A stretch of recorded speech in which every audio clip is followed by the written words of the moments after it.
শুভরাত্রি। দেখো আমাদের এখন খাওয়া দাওয়া চলছে, এই যে রুটি আর এই যে তরকা, এই যে সাথে মাছ আছে, মাছের ডিম ভাজা আছে।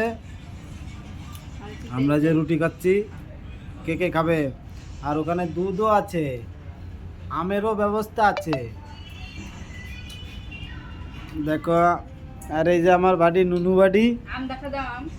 আম দেখাও, আমের প্যাকেটটা দেওয়া বাড়ি, আমের প্যাকেটটা দেয়া। এই যে 5 কিলো আম নিয়েছি, 150 টাকা কিলো। তার মধ্যে যে পোকা আছে না কি আছে তা তো বলা দুষ্কর। এই জায়গার আমে আবার পোকা থাকে তো।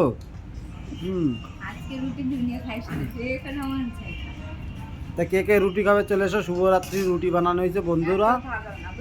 সকলে কেমন আছে? আশা করি ভালো আছে। সবাই ভালো থেকো। বাই, টাটা, গুড নাইট, শুভরাত্রি।